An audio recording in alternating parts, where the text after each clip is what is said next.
While yes, this is a political post in a lot of ways, what Harriet Hageman and the person that she is talking with does is not necessarily that I am trying to prove a point about anything.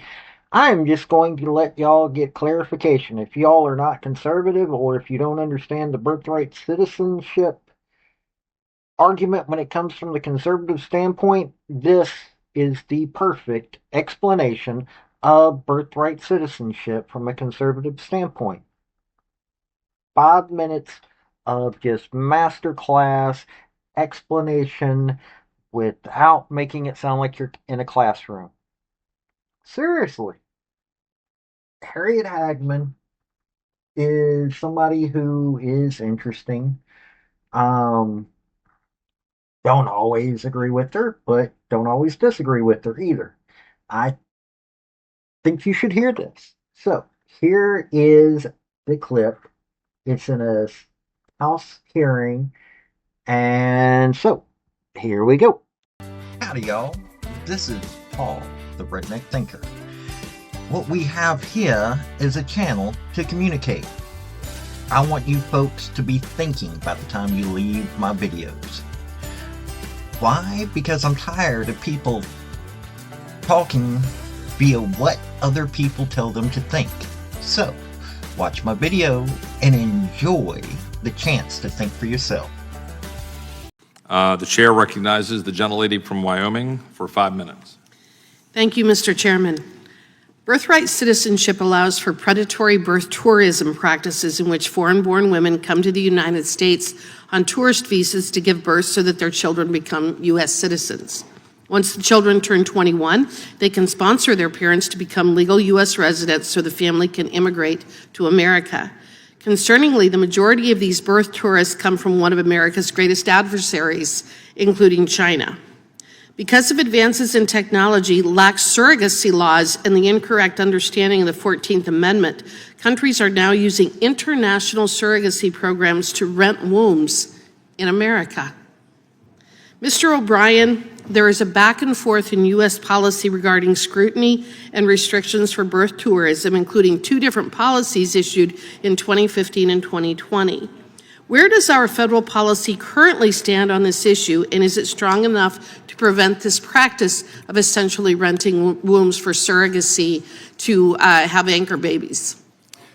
Well, the fact is that we don't have any policy specifically on this. We have the immigration laws, but as we've seen with the last administration, if the government refuses to enforce those, they have no effect whatsoever. And there's anywhere from 125,000 to 300,000, depending upon whose estimates you're looking at, incidences of birth tourism each year. The implications of this are absolutely frightening if you look at it long term. During the Cold War, the Russians had a program called the Illegals Program, where they inserted agents of influence and spies into the United States with documents that made it appear that they were lawfully here.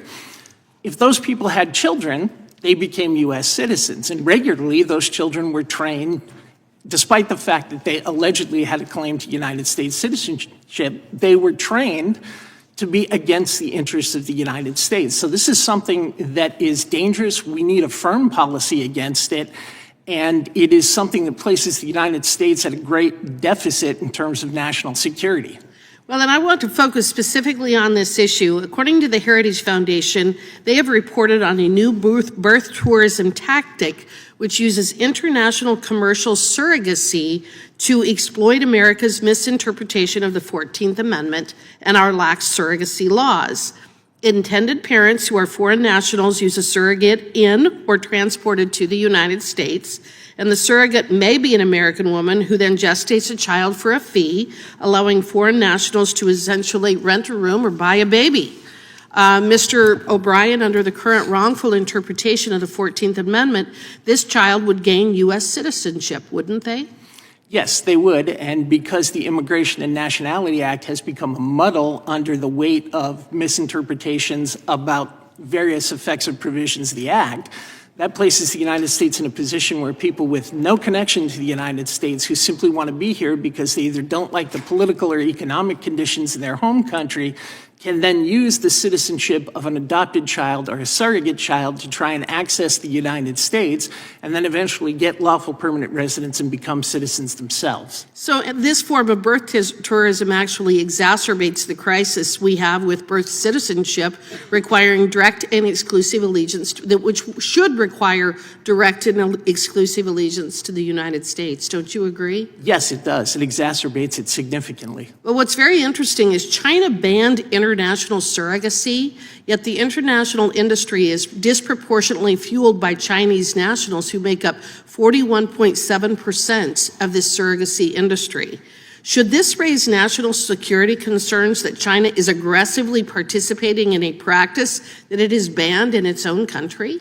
Yes, China has an established pattern through an organization called the People's Work Bureau of approaching people who have a familial connection to China, regardless of their citizenship, and then pressuring them based on connections to Chinese family members who are still within the PRC to provide intelligence information, whether that be national security information or economic espionage information.